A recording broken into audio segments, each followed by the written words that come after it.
Hej Sara. Som du nok ved, så skal vi snakke om intermolekylære bindinger og osmose i dag. Så det første, jeg vil fortælle lidt om, det er intermolekylære bindinger.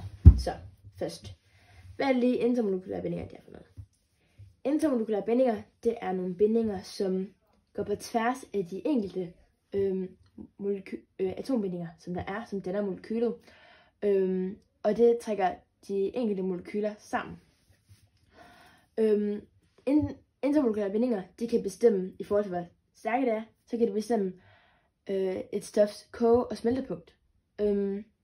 Fordi at når man skal for eksempel have et stof fra en flydende form til en gasform, så skal man ødelægge de intermolekylære bindinger, som der er dannet, sådan at hver enkelt molekyle, det kan fylde op, i stedet for at det er bundet fast. Så der er 4 former for intermolekylære bindinger. Vi skal dog kun snakke om, vi skal kun snakke om 3 af dem i dag. Så den første, det er dipol-dipol. Dipol-dipol og dipol-dipol-bindinger. De sker kun ved det sker kun ved polære molekyler. Så det skal jo bare lige her, polære. Og så er der så hydrogenbindinger, og det der, beklager min bror. Hydrogenbindinger er ligesom dipol-dipol-bindinger, det er bare en bestemt slags dipol-binding. Dipol-dipol-binding. Så vi skriver igen, at den er polær. Så er der så London-bindingerne. London-bindinger, de kan ske ved alle slags molekyler, om de er polære eller ej. Men London-bindinger, upolære, så vi kan kun lave London-bindinger. Sådan der. Den sidste, det er så ionbindinger, men den skal vi ikke helt snakke om i dag. Dipol-dipol-bindinger. Her har jeg tegnet et HCl-molekyle, som er formen for saltsyre. Det her er et polært stof, det har en dipol-dipol-binding, og jeg kommer til at forklare, hvordan det fungerer. Så, ud på den her streg kan vi se, at de her 2 atomer, de deler et elektronpar. Hvis jeg tegner elektronprikformen, så kan vi faktisk se noget, der er lidt spændende. Så, inden vi kommer derhen, skal vi lige snakke om elektronegativitet. Så, elektronegativitet, det fortæller om et atoms egenskab til at trække elektroner til sig. Her kan vi se dem. Så klor har en elektronegativitet på 3,16, mens hydrogen har en på 2,2. Det vil sige, at klor er bedre til at trække elektroner til sig.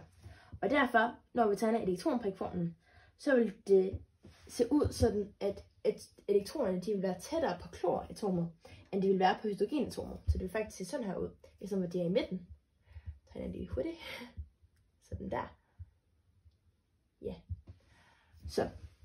Og fordi at klor har 7 protoner, men nu er omringet af 8 elektroner, har det så flere negativt ladede partikler, end det har positivt ladede partikler, hvilket gør, at der ikke er nok til at modsige den negative ladning, hvilket så giver den negative ladning, hvor hydrogen så får en positiv ladning.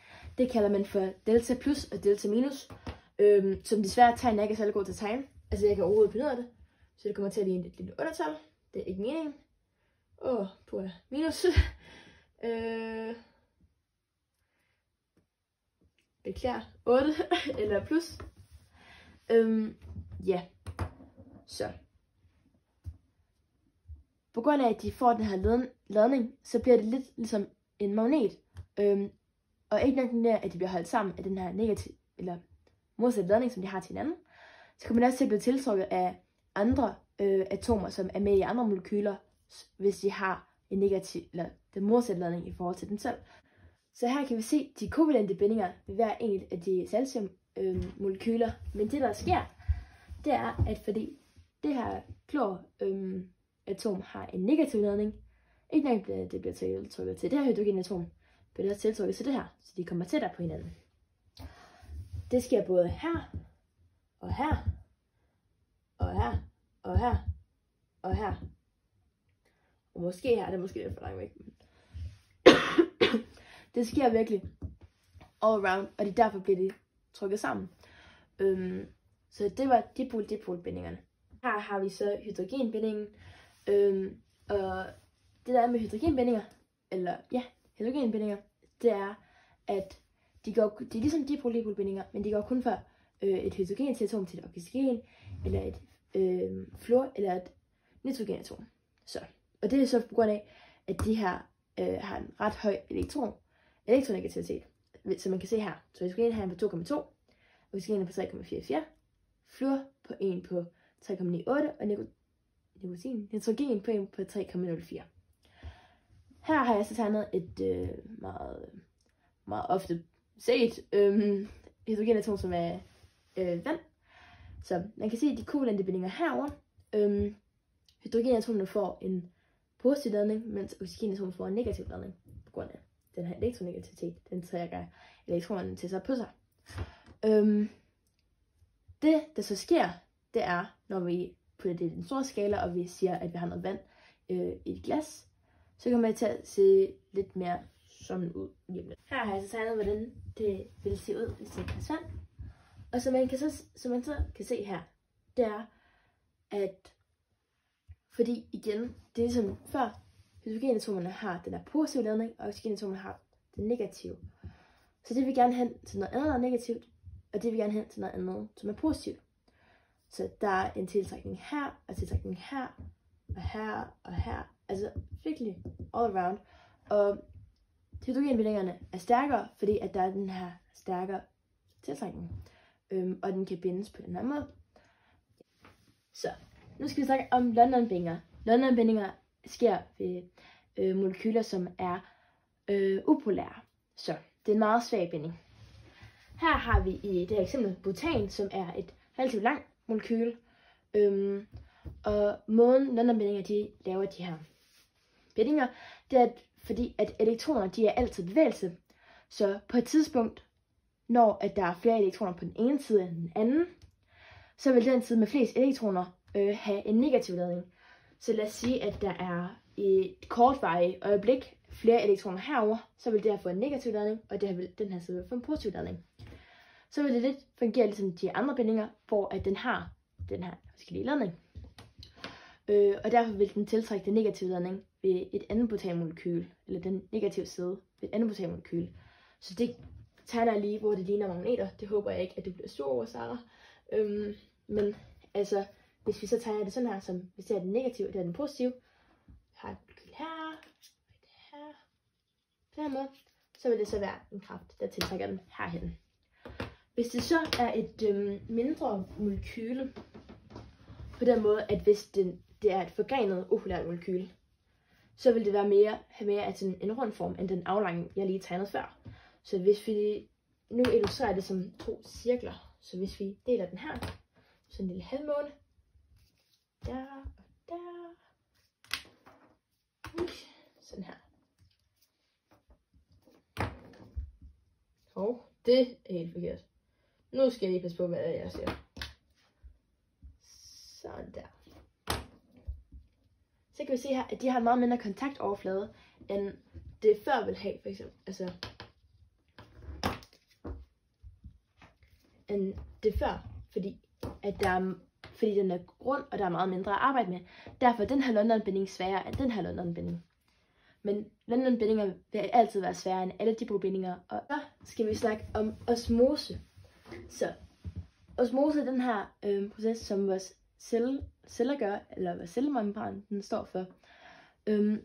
Det går ud på, at cellen vil gerne have, at den salt og eller ikke salt, men osmotiske stof og vandkoncentration, som er uden for cellen, skal være den samme, som der er inden for cellen. Så hvis vi siger, at det her det er ydersiden af cellen, og det er det indersiden af cellen, så skal forholdet af osmotiske stoffer, som kan fx være salt og vand, være den samme, som den er herinde. Så det her er et protein, et transportprotein, der hedder aquaporiner. Det kan jeg ikke finde ud af at sige. Aquaporiner. Det kan kun transportere vand. Men det vil sikkert gerne have, at der er den samme koncentration af salt og, eller ikke, nu siger jeg hele tiden salt, men for eksempel salt og vand. Men den kan ikke flytte salt, så den kan kun flytte vand. Det den så gør er, at hvis vi siger, at der er noget salt. Det markerer jeg så med orange herovre. Der er noget salt her, men der er, der er endnu mere salt her. Og der er, ikke lige så meget vand herover. Men der er meget vand her. Det her, det er virkelig en dårlig måde at tegne på. Det kan jeg godt se nu. Men det cellemembranen, eller det her protein, det så gør, det er, at det siger, okay, jeg kan ikke få salt ind til at gøre det til det samme forhold, men den kan godt sende vand ud, sådan at der er det samme forhold. Så den sender så vand ud fra lav til høj koncentration, hvilket er en passiv proces, så det kræver ikke noget energi. Her har vi så nogle celler i forskellige former. Så i den her celle, der har, der har koncentrationsgradientet været passende, så der har været et fint forhold af salt og vand uden for cellen, og derfor har selve cellens forhold også været fint og passende for cellen selv. Så det her det er en fin, glad, sund celle. Her har der været for meget salt uden for cellen, og derfor har cellen sendt alt sit vand ud, og derfor er den tørret ud. Det her det kalder man for et hypertonisk, fordi at den har sendt alt sit vand ud, så den skrumper. Det her kalder man for isotonisk, fordi den er passende. Her det der er sket, det er, at der har været for meget salt inde i cellen, og derfor har den bare taget så meget ind, så meget vand ind, som den kunne, for at tilpasse det forhold. Det har altså været så meget, at den er sprunget. Det kalder man for hypotonisk. Så nu skal jeg til at snakke om et kartoffeløvelse. Så her har jeg så tegnet det kartoffelforsøg, som vi har lavet. Det vi har gjort, det er, at vi har haft flere målglas end det her. Men vi har så skåret stykker af kartofler, og så har vi sat dem i de her bæreglas med forskellige saltkoncentrationer. Så ved vores første par glas, det der skete, det var, at vi havde en koncentration på 0 til 0,8% salt og 0,8 til 1,5%. Der skete der så det, at kartoflerne havde en vægtstigning på 0,05 gram. Det er så sket på grund af, at der har været flere salte inde i kartoflen, end der har været udenfor, eller bare osmotiske stoffer generelt, og derfor har kartoflen indtaget væske for at mindske det forhold af salt, for at matche det der udenfor. Her har vi 1% salt. Der er den steget med en meget lille vægt, som er 0,037 gram, og det tænker vi så er fordi, at det har været rigtig tæt på kartoflens eget forhold af salt og vand, men det har været en smule off, sådan at der har været mere salt i kartoflen, og derfor har den bare suget en smule til sig. Her er vi 2%, kan vi tydeligt se, at der har været mere saltet uden for kartoflen, og derfor har den sendt vand ud, altså 0,188 gram, for at gøre forholdet inde i sig af salt og vand højere, så det matchede det, der var udenfor. Så her kan vi så, i det her forsøg kan vi så se, hvordan kartoflen kan tilpasse sig de forskellige,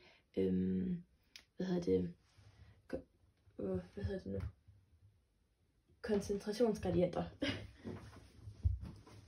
Og tak fordi du så med, Sarah, eller det du er nødt til, og jeg håber, at det her er tilfredsstillende.